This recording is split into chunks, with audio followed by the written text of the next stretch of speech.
Okay, so this is a follow-up to that other video I did, and about the tech oligarchs, and I was pointing out there that they are the high priests of techceleration. Okay, they're a bit weird, and I explained in that video, which is about 30 minutes long, what might be going on. To sum it up, that tech acceleration for them is a kind of religious idea, basically. I did also say at the end of that I would do a part 2 on where this was heading, and I think I used the word sinister, but I kind of regret that in a way, because I don't think that it is sinister. I mean, if it is a religion, a kind of predestiny, a religious predestiny that they believe a post-human society will be, then is that sinister? Well, I mean, on an emotional level, maybe, but I don't think that there's anything particularly demonic about it. It's just a kind of, they feel it's like an inevitability, and that this will, I suppose, in a way, secure their eternal legacy. They see that man and technology have always been, in a way, as one. We have developed alongside tooling and mechanics and engineering, and more recently computers, now of course AI, for hundreds of thousands of years, and so it's kind of an inevitable destiny. But what they are trying to achieve now, I think, is a kind of new kind of world, and I don't think that we are going to be the agents in that world. We are just going to be dragged into it and then basically discarded. I mean, it's already happening. The statistics bear that out, with rapidly rising unemployment and such like. But they don't really care about this kind of thing. They are going to overwrite humans to some extent. And it's not just them even, it's just the rollout of this technology. Like all technologies in history, have consequences which alter, in a way, human evolution. And so they just see this as, that little map where there's a little monkey sort of crouched over, and then he sort of stands up a little bit more, and then eventually he's kind of erect Homo sapien, after a Neanderthal. Well, imagine the next level. I don't know what it would be. It's a kind of sort of retrogressive step, isn't it? We're cowering in the shadows again. We have nothing to do, and everything is done for us to some extent. But the interesting thing is that this is kind of called technological progress, and it's accelerating at an exponential rate. I'm not saying anything you don't already know. It's getting faster and faster and more profound, and the impacts are bigger and bigger.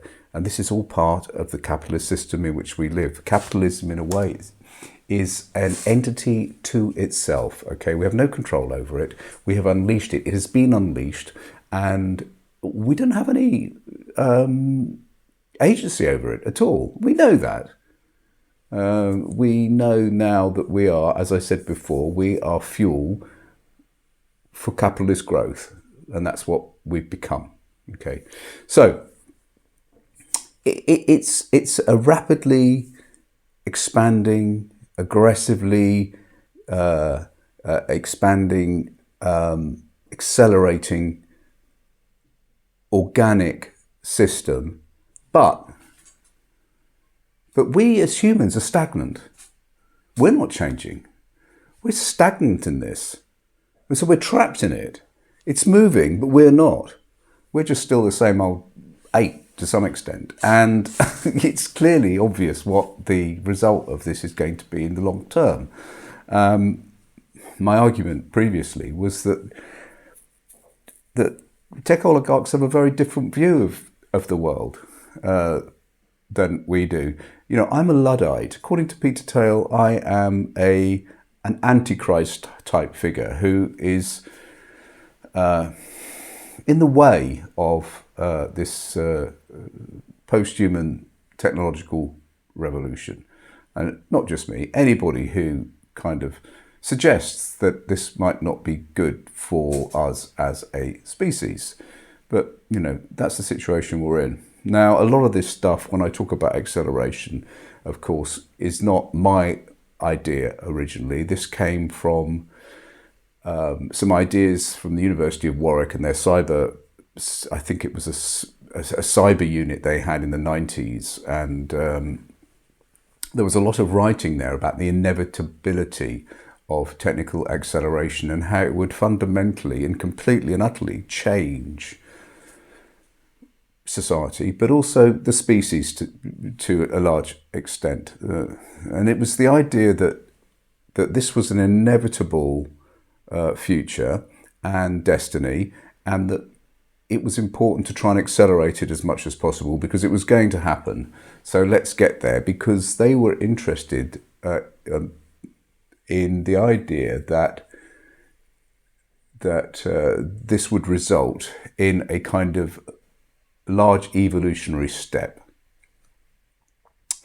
And they wanted to, I guess they wanted to kind of see it in their own lifetimes to some extent. They wanted to see what would result, what would the world look like in this post-human societies. But, we're definitely on our way there, in my opinion.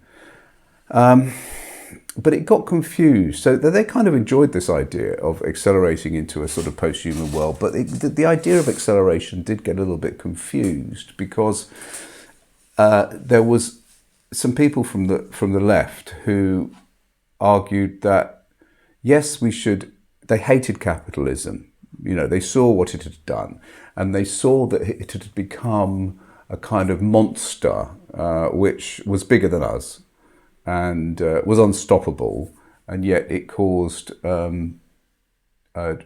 tremendous suffering and pain, and didn't really make sense on many levels.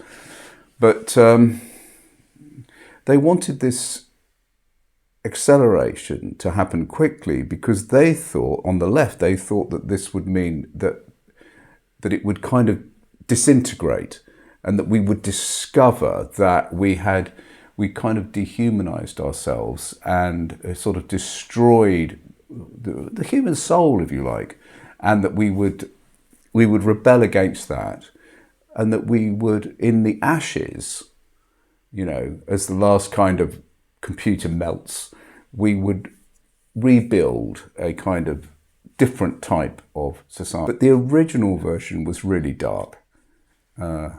And I would suggest that we consider whether or not that is the reality, that there is something very dark about allowing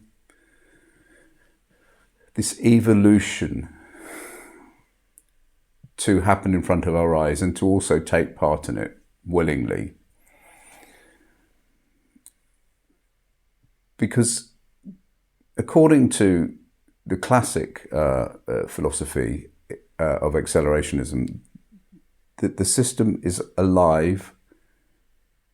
Technology is a kind of, it's almost an organic entity which we think we are in control of, but we are not.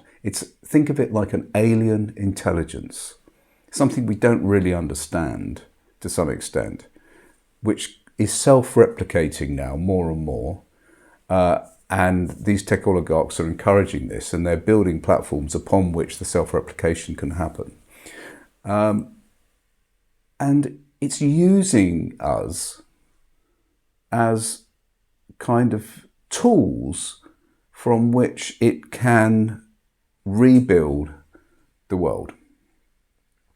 I'm sounding like David Icke again, but this is just common knowledge, really. I mean, if you actually look at what's happening and the rapidity of technology, and also the atrophying of the human mind. This is all statistically evident. IQs are getting lower, attention spans are falling off. All this stuff. I'm not going to go over that. Okay, but it uses us. Now, what it uses our desires, it uses our greed, and also it uses our kind of innovation capabilities as well, to just kind of enhance it, to fine tune it, to give it all the resources that it needs. So it has no intention of serving us. We know it doesn't serve us. The question is, what's going to happen? As I said, according to this philosophy, it's a revolution, it's an evolutionary step, it's post-human, we become victims, we have no agency in it, that kind of thing. All right, so maybe that sounds sinister. And everything now is geared towards this post-human world. If you think about it, nearly all of the world markets now are booming because of AI money investment. Every startup, every innovation, every new app is part of the process. In almost everything we do now, we are contributing towards this post-human settlement that is going to come about. And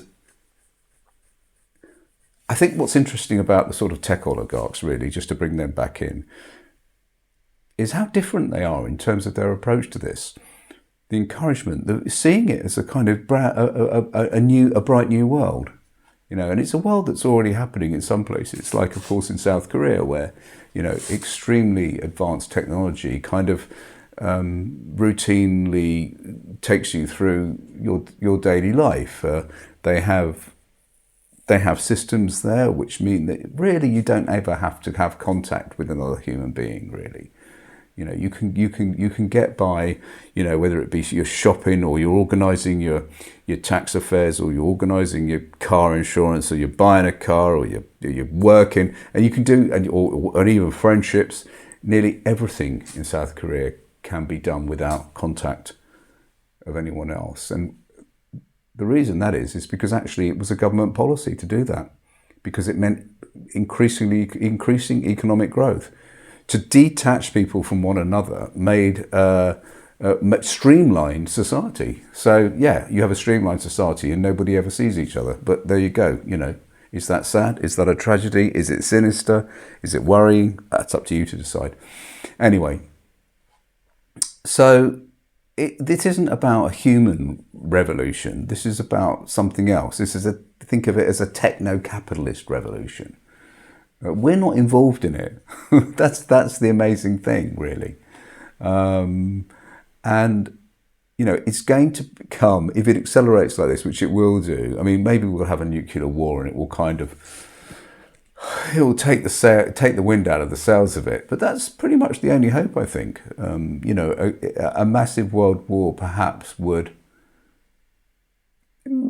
there may be a kind of consideration period afterwards about how this came about, but in the absence, so anyway, it's a double-edged sword, isn't it? So in the absence of a nuclear war, it is accelerating so fast that the world will become something else entirely. Maybe not in our lifetimes, but eventually. That's the theory of accelerationism. Of course, the idea was that technology was going to save us. It was going to prove our salvation. It was going to mean that life would become much easier.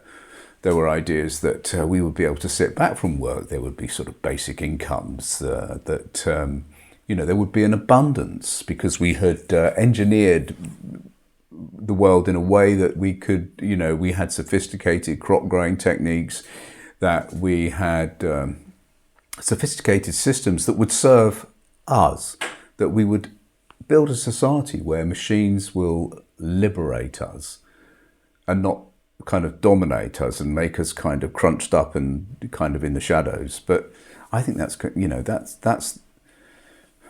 the future we envisaged, but the future that we're haunted by because it never came. So it's a bit tragic because it was only very recently that we kind of had a vision of an ever better world. And now,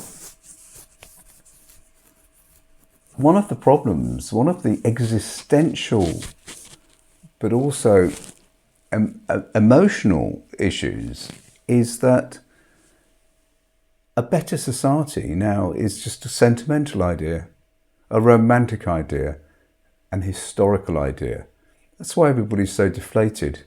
That's why everyone's miserable and anxious. Not everybody, but you know, it hangs in the air a little bit. I mean, people are very good at trying to distract themselves from the worst of it, of course. So, you know, we don't all kind of take it upon ourselves to be kind of worried, sick daily. But I think plenty of people are. We can't keep up with this technology. Our brains, our bodies, our emotions are left behind. We're stagnant, but it's carrying on. And they don't think of it as a tragedy, whether it be technological philosophers or whether it be, like I've just mentioned, or whether it be tech oligarchs or whether it be governments even. They see it purely as transition. So transition is the key word. Transition to what? Well, I don't like it, but other people might think it's great. I think that it might lead to something which is somehow a dehumanization process, at the very least, where any hint of meaning or purpose that we might have had has evaporated completely, and that we just become redundant, a redundant species.